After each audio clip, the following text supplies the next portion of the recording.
La chronique santé.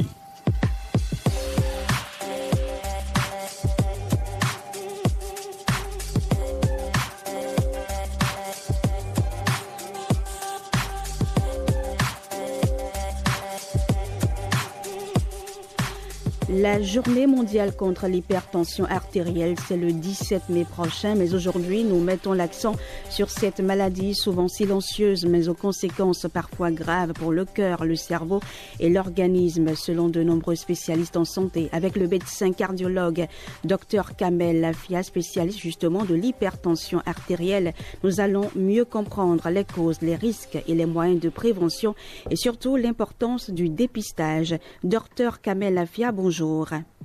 Bonjour, comment vous allez? Nous allons très bien.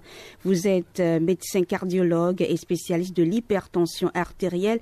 Déjà, qu'est-ce que c'est que l'hypertension artérielle exactement et à partir de quand parle-t-on d'une tension élevée?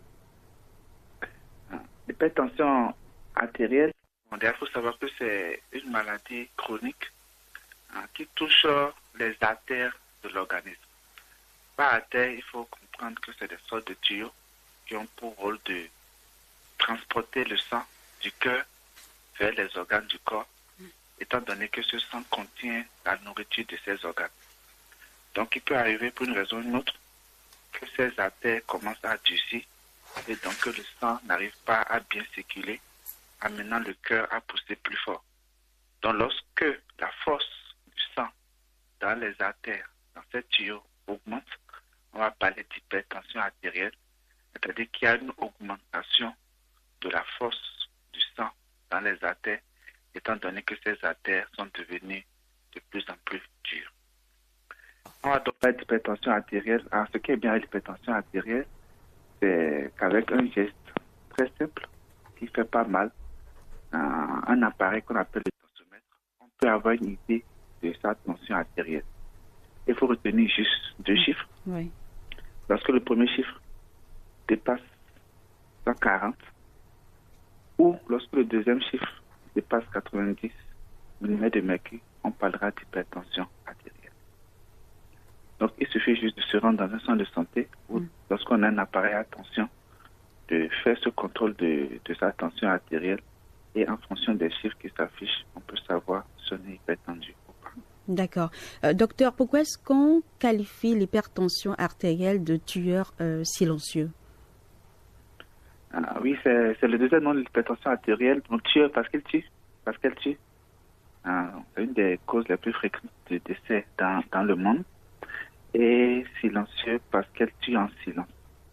Vous savez, si vous avez mal à la tête, quand vous avez mal au ventre, vous dites « Ah, je suis malade, je vais à l'hôpital, je dois aller à l'hôpital pour faire une consultation. » Mais concernant l'hypertension artérielle, le plus souvent, on ne sent aucun signe.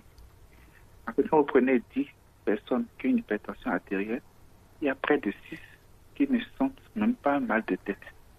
Et c'est ça qui fait un peu la dangerosité de cette maladie, puisqu'on a été habitué à attendre de ressentir des signes avant d'aller à l'hôpital. C'est une grande erreur que nous faisons.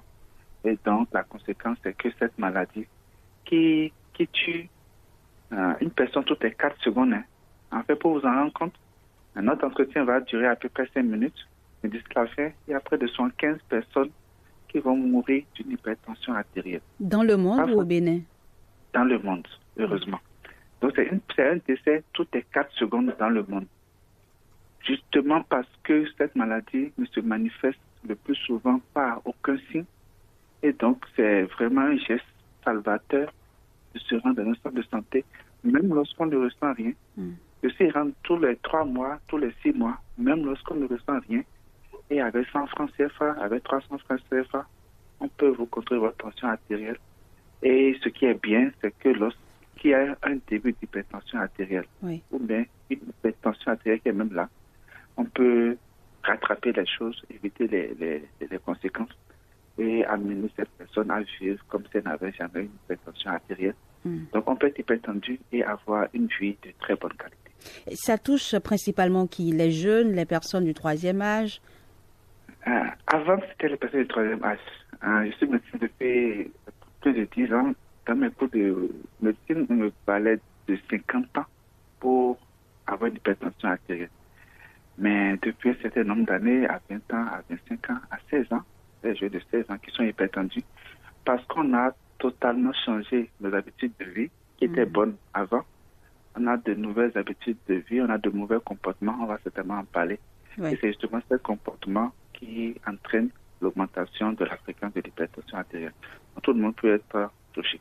Et justement, ici, on parlait de ces comportements qui ont changé justement la vie de pas mal de personnes. Les principaux facteurs de risque qui favorisent l'hypertension artérielle. Et, il faut les catégoriser en 3. Hein, et vous allez vous rendre compte que le plus souvent, c'est nous-mêmes qui nous mettons dans la voie de l'hypertension, sur la voie de l'hypertension artérielle. Dans la première catégorie, c'est ce qu'on mange, ce qu'on met dans la bouche. Trop de sel, trop de sucre, trop d'huile, les bouillons de cube, le tabac et l'alcool. Donc sel, sucre, huile, cube, tabac, alcool. C'est nous-mêmes qui choisissons la quantité de sel qu'il faut mettre dans les repas. C'est nous-mêmes qui nous dirigeons peut-être vers les repas très gras ou qui sont bourrés de cubes industriels. Et c'est nous-mêmes qui choisissons de prendre de l'alcool. Donc première catégorie, c'est ce qu'on met dans la bouche. Deuxième catégorie, c'est le fait de ne pas bouger. C'est la sédentarité. Je ne dis pas forcément faire du sport, mais le fait de ne pas bouger. Rester assis de 8h à 10h en train de suivre la télé, rester assis de 10h à midi au boulot sans se lever, ne serait-ce que 5 minutes pour bouger. Vous savez, tout ce qui est sur place finit par mourir, tout ce qui ne bouge pas finit par s'encrasser. Et c'est le cas justement de ces artères, ces fameux tuyaux dont je parlais, qui conduisent le sang. Et lorsqu'on ne bouge pas justement, ce sang ne circule pas et ça favorise l'augmentation de la tension artérielle. Et troisième catégorie, enfin, c'est le stress, les crises de colère intenses. Donc, stresser tout le temps, ça augmente la probabilité d'avoir une hypertension artérielle. D'accord. Il y a aussi l'obésité, donc c'est ce qu'on appelle des facteurs de risque, comme on l'avait dit. Et donc, c'est ces comportements que nous adoptons parfois pendant plusieurs années, qui n'ont l'air de rien, mais qui, mis l'un à côté de l'autre, sur plusieurs années, finissent par augmenter cette probabilité pour qu'on finisse hypertendu. Quand on évoque la question des bouillons, puisque vous en parliez tantôt, est-ce qu'aujourd'hui on peut préparer ça en réalité, docteur? Oui, on peut préparer ça. Quelle autre alternative vous proposez? Bon, il faut savoir qu'il y a 200 ans, il n'y avait pas de bouillons de cube. Les alternatives, c'est les épices, en fait. En fait, il faut savoir, tout ce que vous mangez, demandez-vous si ça existait il y a 200 ans. Si c'est le cas, vous pouvez y aller. Si ce n'est pas le cas, vous devez faire attention. Donc, les épices, ce sont ces constituants naturels pour dire nature, qui permettent aussi de rehausser le goût de nos repas. Parce qu'il faut savoir, en utilisant ces bouillons de cubes industriels, l'objectif c'est que notre repas soit doux, je vais dire, soit doux. Et il y a des alternatives, que ce soit le persil, que ce soit l'ail, que ce soit la moutarde, que ce soit le poisson séché, que ce soit... il y en a une trentaine qui sont des épices en fait, des herbes, qui permettent d'avoir justement le goût qu'on aurait retrouvé avec ces bouillons de cubes industriels qui contiennent 80% de sel et qui entraînent à terme une hypertension artérielle et plus largement des maladies du cœur. D'accord. Donc les complications en réalité de l'hypertension artérielle, elles sont énormes en fait. Oui, elles sont énormes. En fait, vous voyez, les artères sont partout dans l'organisme.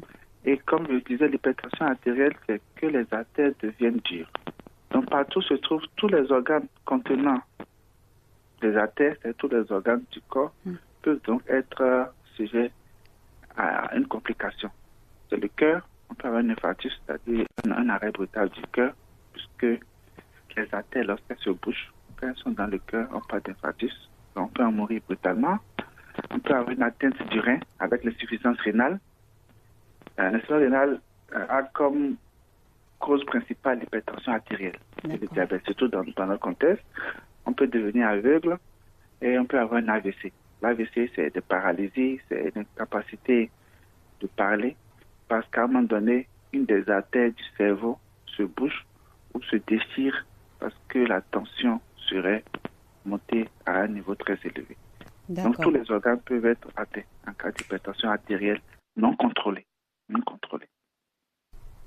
Docteur Kamel Lafia, vous êtes cardiologue et hypertensiologue. Vous intervenez d'ailleurs au programme national de lutte contre les maladies non transmissibles. Et là-bas, il y a une formule justement pour prévenir ce type de maladie. Est-ce que vous pouvez nous la rappeler, cette formule? Oui, c'est une formule magique, salvatrice. C'est le 00530 3P. Cette formule résume en fait les bons comportements pour nous permettre d'éviter l'hypertension artérielle et de façon plus générale les maladies du cœur. Donc 0, c'est pour dire 0 tabac, 0 alcool, 5 portions de fruits et légumes par jour, vous devez en consommer régulièrement. 30 minutes d'activité physique par jour, ça peut être de la marche rapide. En fait, il n'y a aucune raison de rester assis 1 heure sans bouger 5 minutes. Donc 30 minutes d'activité physique régulière. Et 3P, c'est pour dire une alimentation peu salée, peu sucrée, peu grasse, et donc sans bouillon de cube. 00533P. D'accord, docteur Kamel Lafia. À l'occasion de cette journée mondiale, qui sera célébrée le 17 prochain, est-ce que vous avez un autre message essentiel que vous souhaitez adresser aux populations sur l'importance du dépistage régulier, par exemple? Oui, j'en ai deux principalement. Bon, le premier, c'est vraiment d'aller faire son contrôle de ses chiffres tensionnels. C'est d'ailleurs le thème de la journée de cette année. C'est important de connaître ce chiffre de tension artérielle. Donc ça coûte 100 francs, ça coûte 200 francs. Ailleurs, c'est gratuit, parfois 1000 francs. Mais tous les 3 mois, levez-vous, prenez 700 francs et allez faire votre contrôle de tension artérielle. Ça peut vous sauver la vie. Le deuxième message, c'est qu'il faut s'habituer à faire un bilan de santé. Vous savez, on dépense 30 000 francs par mois dans sa voiture. On dépense 10 000 francs pour les chaînes de télé. On dépense parfois 100 000 francs pour des soirées, mais on ne dépense pas 10 000 francs pour aller voir comment on va. Donc, c'est ça qui explique souvent ces maladies-là, c'est qu'on attend d'avoir des signes avant d'aller à l'hôpital. Donc, j'invite vraiment la population à se lever telle qu'elle amène sa moto pour faire une révision, même quand la moto roule, telle qu'on amène sa voiture pour faire la vidange, c'est d'aller avec son corps. D'ailleurs, la première voiture qu'on a, le premier moteur, c'est notre cœur. D'ailleurs, donc systématiquement, avec 1000 francs, avec 2000, avec 50 000, avec 10 000, tous les 3 mois, tous les 6 mois, ou bien une fois par an, aller à l'hôpital pour dire, je ne ressens rien, je n'ai aucun signe, mais je veux juste vérifier que mes reins vont bien, que mon cœur va bien, que mon foie va bien. Et c'est une des meilleures façons, je vous assure, un des meilleurs réflexes qui vont nous permettre de vivre mieux, de vivre plus longtemps et de mieux maîtriser ces maladies. Merci à vous, docteur Kamel Lafia. Vous êtes médecin cardiologue, hypertensiologue. Avec vous, on a parlé de la journée mondiale contre l'hypertension artérielle qui sera célébrée le 17 mai prochain. Ce fut un plaisir. Portez-vous bien et à bientôt. Merci beaucoup à vous aussi. Et allez contrôler votre tension artérielle, s'il vous plaît. Avec plaisir. J'étais assise depuis 1 heure d'ailleurs. Je vais me lever un peu, essayer de détendre un peu mes jambes. Je crois que ça va beaucoup m'aider. Vous feriez mieux de faire Tenja et puis Albert également. Allez, levez-vous les amis. Juste un tout petit peu quand même. On va écouter les conseils du docteur, non? Vous faites comment? Moi, je le fais déjà. Vous le faites déjà, voilà, c'est bon. On essaie de se détendre un peu, ça fait plaisir. Ça fait toujours du bien au corps, à l'organisme.